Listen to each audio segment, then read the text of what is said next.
It's March, and all around Kinlaig, farmers are planting their new crops. Time to get planting on this farm.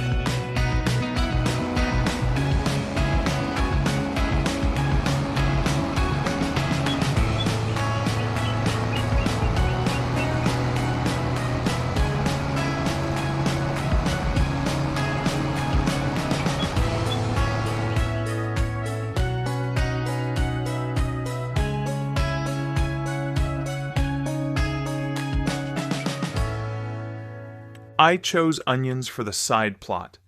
I was annoyed as my planter didn't plant onions, so I had to lease a planter for £2,652 for the day. Field 50 could wait until April, when other crops like green beans and carrots can be planted, although oats can be done now. That got me thinking. We have the 2 leased fields with spinach, but if Isla agrees, we could plow one now and replant with carrots or beans, so I could plant oats in field 50 now. To Isla's. Well, if it ain't old Donny boy. What's shaking? Hey to you two. Question. Do we need 2 fields with spinach in them? Probably not. What are you thinking? Well, we could plow one and plant oats or wait until April for carrots or green beans, and I can plant oats in my own field now. Thoughts? Okay, so let's keep both the leased fields for vegetables, but yes, I agree. Plough and replant with carrots in April. It's a deal. I will get on it.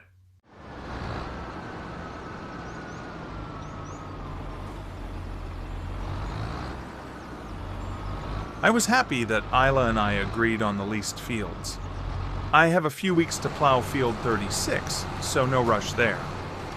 For now, the side plot needs some onions. The leased planter was a good bit of kit, not too slow, and the tractor had plenty of horsepower to manage the task. I can use my own planter for the oats in field 50. First thing, oh my God, where did these seagulls come from? I've seen crows diving into the field for the seed, but I had no idea seagulls would be interested in seed, especially in a fishing town with fish markets all over the place. Anyway, I got the field finished and returned the planter to the kilted pistons. 1 field down and 1 to go. No time to waste. I went straight into field 50 and planted oats. Such a versatile crop and can help produce so many products. A good moneymaker, and I can get around £660 per 1,000 liter by the time they are harvested. It took no time at all, so the day was going good so far. Once done, I rolled both onion and oats field. I also renamed my fields in the Kinlaig link portal. It helps me remember where everything is planted, and others like the collective. Isla had mentioned the soil in the fields, and knowing all about what soil I had was beneficial to the overall yield. I pulled up the vehicle page and found a soil sampling tool. I hadn't planned to do this today, but I do like random things, so I leased the sampler for £1,218. I think it takes a couple of weeks for the results to come back. I'm too late for now, but I should have a better idea what to plant next season, including the amount of fertilizer to use. Last job of the day was to deliver fruit and veg to Isla. Only 7,338 pounds this time, but I guess the load was lighter than previously. Tomorrow I need to empty the brick workshop and Kinlaig contractors were demolishing it. Thanks for the pallets, Don. Mushrooms are still selling like those old hotcakes. You're welcome. Should have more next week. Keep 'em coming. So, have you ever been fishing, Don? Well, not since I was a kid. Why do you ask? Well, it's just that a friend of mine has this boat, and he has asked me to look after it for a few weeks. It's down by the harbour, surprise, surprise, so wondered if you want to try it out. Maybe in a week or 2, if the weather's nice. Okay, why not? I need to experience more of Kinlaig, so a good time to do it. I'm sure you'll keep me right. Oh, that I will. It was a text from John at Kinlaig Contractors. I should expect them tomorrow at 8 a.m. Best get back and sort out the brick workshop. you giving the farm another makeover. Just a shed or two. Nothing drastic. I'm also going to maybe create some allotment space at the back, might rent them out. Just potatoes for now. Oh, I know some ladies that will take you up on that. Single ones too. Strictly business, Miss Cooper. You know me. Indeed I do. See you later.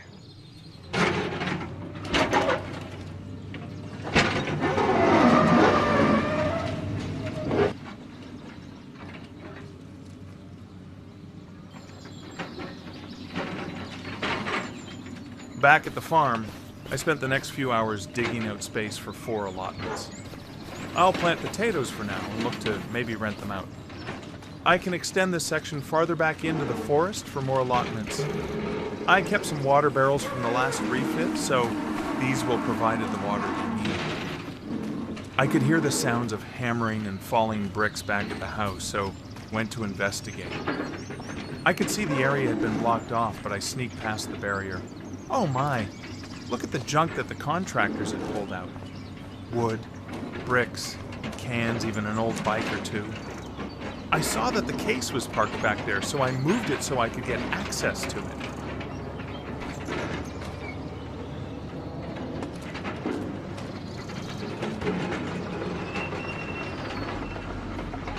What? Where did the Canadian flagpoles come from? I went to look for John.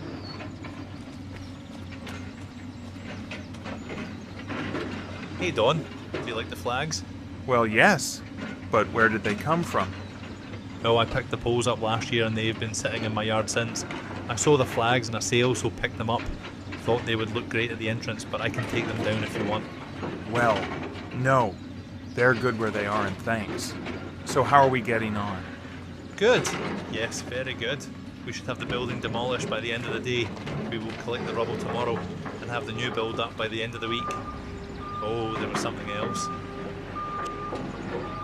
John walked me over to the van, and there next to the van was an old tatty shoulder bag. He opened it. Looks like Mr. McCain's old fishing tackle bag. Thought you might want it. Sentimental value and all. You might get a few bob for the reel.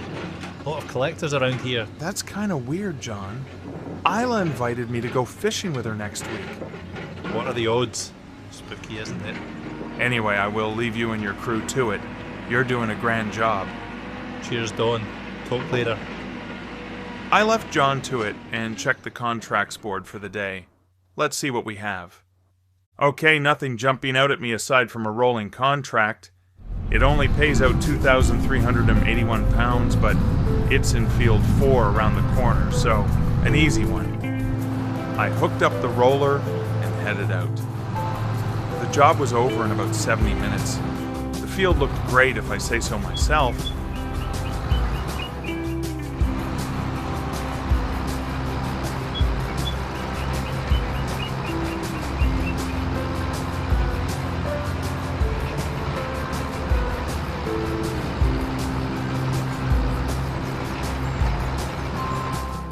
Okay, let's get back to those allotments. Oh, wow. I could see half of the brick workshop was lying in a pile of rubble. I'm looking forward to getting the new vehicle shed up. I need some proper space for my tools. I finished the day on the allotments. I did collect some more fruit and veg for Isla, but I can deliver that to her in the next day or two. For now, I should get to the office and do my accounts. I updated my spreadsheet with the transactions for part of January, up to last week. The only new category I had to create was for the leased fields. I send Isla an email detailing what we had spent on the leased fields. The roller Isla used on both fields was declared in the accounts but had a 0 as it was a freebie.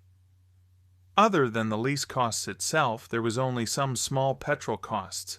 So, in total, Isla owed £422 for the field lease and £28 for the petrol cost, so a nice round £450 in total.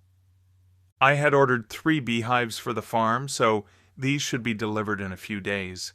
Calling Isla was not the best option, but I did it anyway. Farming Information Service, Isla speaking. Hi, Isla.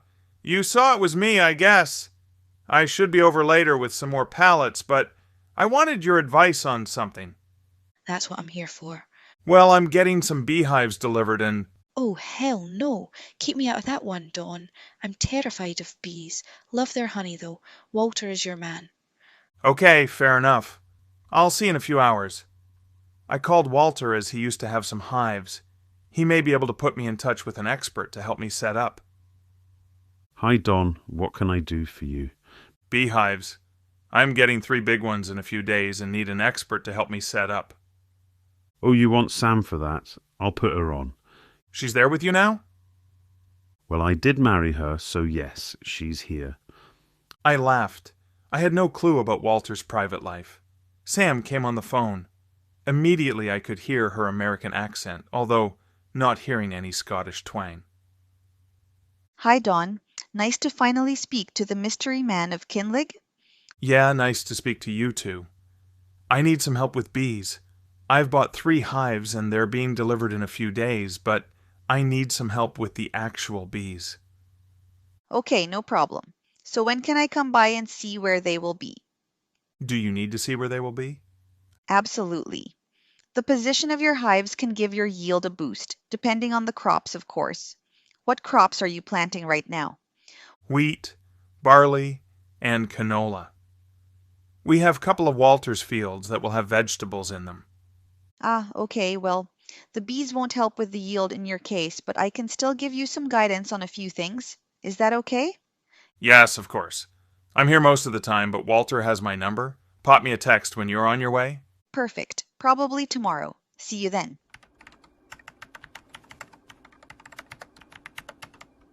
Over the next few days, the old brick workshop was gone. I couldn't believe the amount of space that was left. Tomorrow, John will be back to install the new tool shed.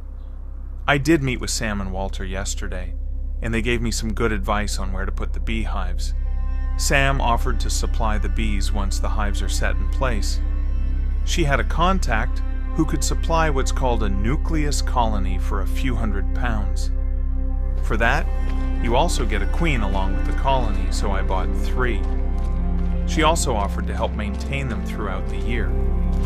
Beekeepers do a mix of routine care, problem prevention, and seasonal management to keep a hive healthy and productive.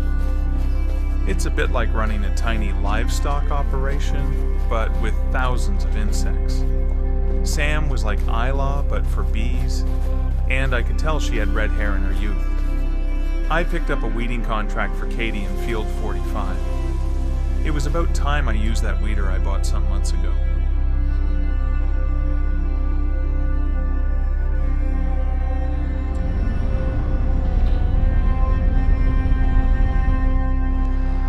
It didn't take long, and it was an easy 4,200 pounds.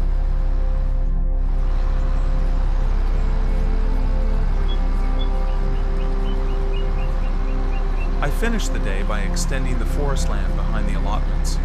Sam explained that I could get some benefit with having one of the hives next to it. The other 2 were positioned next to the side plot, which would benefit that and Field 50 in the future, with the right crop, of course. I kept the wood for the sawmill, which will generate more income for the farm. All in all, it's a win. Like clockwork, a noisy truck wakes me up. I hear the screeching of metal and unloading of the shed, but first my morning coffee. I checked the contracts board and took a deadwood contract just across from Field 39, which is nearby. I rented a trailer from the Kilted Pistons for £4,335, which should keep me busy for the next few hours. The 12 trees took a while, but I took my time. I could still hear the hammering from John's crew across the fields in the distance. John texted me midway through. He asked if they could move the small metal shed a few meters. I agreed, as it wasn't a big deal for me. His second text was a mystery. I headed back with the dead wood and another $4,000 for the farm. A good day. So it turns out my old brick workshop had some monetary value to it. The demolition cost was around £11,000, but John said the old stonework was used to stone walls across the region, so he gave me an option. He could leave the stone with me to source a buyer, or he could take it all and reduce the quote by nearly $5,000. So my total bill would be only £6,000. The moving of the small metal tool shed was free. Again, a good day here at Kinlaig Farms. It looked big, still enough room to drive around, and I can get more tools and machines in there. It had a vehicle repair section, so any tinkering I need to do, I can do it on the farm. Maybe I need to learn more about engines and the like. My phone buzzed in my pocket. A message from Isla. So it looks like our boat trip won't pan out, but she's happy to take me somewhere else. It's the good thing about a fishing town like Kinlaig. There are plenty of places to cast your rod into. Okay, so tomorrow at 2 p.m. for a long overdue trip to Kinlaig.